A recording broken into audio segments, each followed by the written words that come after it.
Good morning बाल दोस्तों।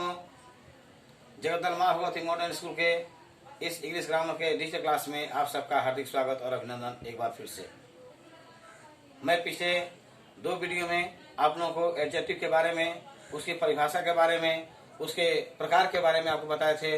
आज हम आपको बताने जा रहे हैं कि एडजेक्टिव के last points, interrogative adjective, distributive adjective और प्रॉपर एडजेक्टिव के परिभाषा के बारे में और उसके बारे में संक्षेपण आपको बताएंगे।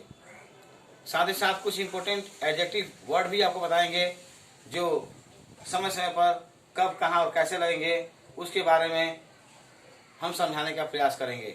तो दोस्तों आते हैं हम इंट्रोगेटिव एडजेक्टिव की ओर। Start about interrogative adjective.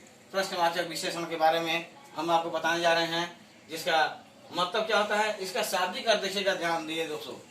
किसी भी परिभाषा को परिभाषित करने के पहले उसके बारे में आप ये समझिए कि वो क्या कहना चाहता है। व्याकरण के कुछ ऐसे शब्द होते हैं, कुछ ऐसे परिभाषा होते हैं जो उसके नाम में ही निहित होते हैं। तो यहाँ पर क्या है, प्रश्नवाचक विशेषण। प्रश्नवाचक विशेषण को अगर हम अलग करते हैं तो पता चल जाएगा कि ये प्रश्न और ये वाचक, अर्थात जिस व्याकरण के सबसे प्रश्न पूछने का कार्य किया हो वही क्या कहलाएगा, प्रश्नवाचक विशेषण कहलाएंगे। जैसे यह किसकी साइकिल है, यह किसकी गाय है। तो यहाँ किसकी शब्द जो लगा है ये क्या है, ये प्रश्नवाचक विशेषण है। डिफिनेशन में ये part of adjective which played a role to ask a questions from noun and pronoun is called क्या है, इंट्रोगेटिव एडजेक्टिव कहलाएंगे। तो यहाँ पर एक क्वेश्चन देखिएगा कि हुज कार इज दिस, यह किसकी गाड़ी है। How many toys do you have, तुम्हारे पास कितने खिलौने हैं। तो यहाँ पर मेन एडजेक्टिव से संबंधित प्रश्नवाचक शब्द कौन कौन से होते हैं, तो ध्यान दीजिएगा दोस्तों। एक हुज, दूसरा होम, तीसरा हाउ मेनी, चौथा व्हाट वगैरह वगैरह भी आ सकते हैं। तो इस तरह से ये क्या होता है, इंट्रोगेटिव एडजेक्टिव का हमारा ये परिभाषा हिंदी और इंग्लिश का कंप्लीट होता है और इससे संबंधित प्रश्नवाचक विशेषण हम आपको बताए हैं। एक बार फिर सुन लीजिए, whose, whom, what, how many. अगर इस तरह में क्वेश्चन में अवश्य लगते हैं, जिस तरह के अगर विशेषण शब्द में अगर whose, whom, what, how many लगा हो तो उस तरह को मानेंगे हम कि वह क्या है, इंट्रोगेटिव एडजेक्टिव के दायरे में आते हैं।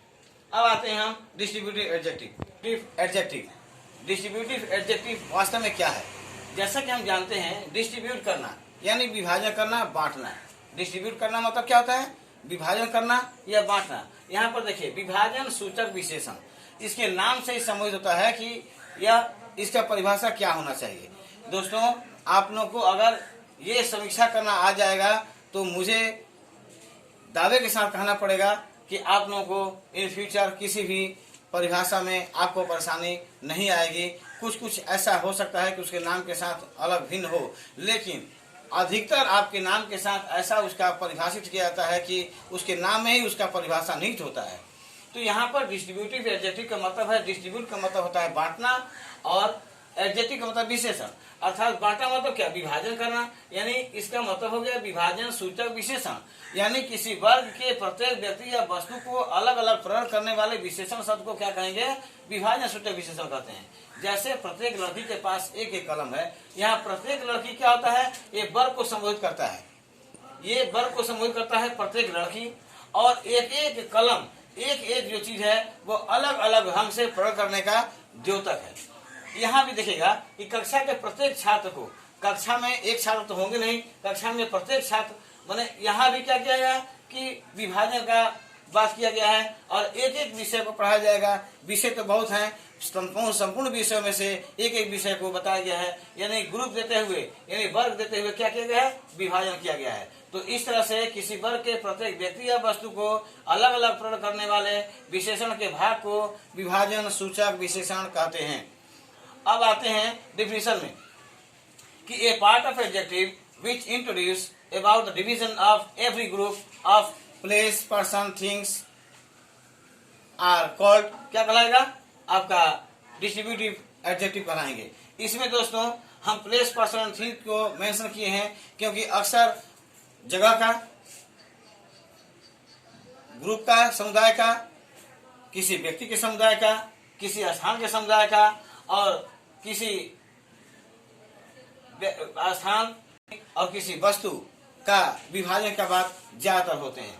अतः यहाँ पर डिस्ट्रीब्यूटेड एडजेक्टिव के बारे में आपका डिटेल नॉलेज यहाँ पर आ रहा है। और यहाँ पर ध्यान दीजिएगा कि एवरी गर्ल यहाँ किसका द्योतक है? एवरी गर्ल द्योतक है इसी वर्ग का द्योतक है।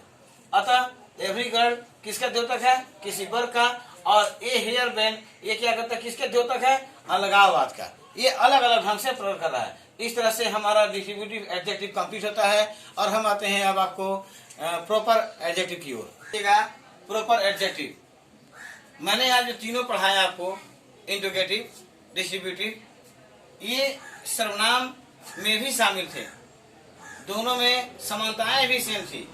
लेकिन ये प्रॉपर एडजेक्टिव, बात दोस्तों ध्यान दीजिएगा, प्रॉपर एडजेक्टिव यानी प्रॉपर नाउन से संबंधित है। यानी कि किसी भी व्यक्तिवाचक संज्ञा को अगर विशेषण के रूप में हम प्रकट करते हैं और उस संज्ञा की विशेषता प्रकट करते हैं तो वह क्या कहलाएगा? व्यक्तिवाचक विशेषण के श्रेणी में आता है, प्रॉपर एडजेक्टिव कहलाता है। यहाँ पर जैसे हमने क्या दिया, मणिपुरी नृत्य। मणिपुर एक राज्य का नाम है, एक जगह का नाम है, एक क्षेत्र का नाम है। और जैसे ही मणिपुरी हमने कहा तो मणिपुरी कहने का मतलब क्या? मणिपुर की विशेषता क्या करता है? मणिपुरी प्रकट करता है कि मणिपुरी नृत्य जो है प्रसिद्ध है। अर्थात यहाँ पर प्रॉपर नाउन क्या किया है? प्रॉपर एडजेक्टिव बन गया है। क्लियर? यहाँ पर अब हम इंग्लिश में जो डिफिनेशन आपको देंगे वो क्या होगा कि an adjective word which is prepared from proper noun and if it qualifies to specially noun is called proper adjective. तो ये क्या होता है कि वास्तव में हमने क्या पहले बताया कि मणिपुर क्या है? एक जगह का नाम है, एक राज्य है, हमारे भारत का राज्य है। और वो मणिपुरी राज्य जो क्या करता है कि मणिपुरी जब कर दिया है तो क्या किया है? मणिपुर की विशेषता को प्रकट कर रहा है। और मणिपुर की विशेषता यानी कि वो अपने आप में व्यक्तिवाचक विशेषण बन गया, प्रॉपर एडजेक्टिव। तो जैसे ही वो मणिपुरी बना तो वो क्या किया? मणिपुर का एक विशेषता को अपने साथ में लाकर प्रकट कर रहा है। तो ये हो गया आपका। अब यहाँ पर हम एक इंग्लिश एग्जाम्पल लेते हैं। उसमें क्या है कि Indian army is brave. Indian army क्या करता है? इंडियन आर्मी क्या करता है? भारतीय सेना, अर्थात किसकी सेना है? एक जगह का नाम उसमें निहित है, तो जगह का नाम क्या है? इंडिया। और इंडिया से इंडियन आर्मी बन गया है, तो वह क्या करता है? किसका द्योतक है? इंडिया का। और उससे बनने वाला ये इंडियन आर्मी क्या होता है? उसका विशेषता को प्रकट करता है। अर्थात ये प्रॉपर एडजेक्टिव के श्रेणी में आते हैं। अब हम आते हैं कुछ इंपोर्टेंट शब्द के ऊपर कि वो इंपोर्टेंट शब्द क्या है। तो चलते हैं कुछ सम इंपोर्टेंट वर्ड्स ऑफ एडजेक्टिव, तो उसको सब देख लेते हैं। सम इंपोर्टेंट एडजेक्टिव वर्ड के बारे में हम आपको आज कुछ बताएंगे, जैसे मच का, सम का, मेनी का, लिटिल का, ए लिटिल का, ए फ्यू, एवरी, ईच और फ्यू।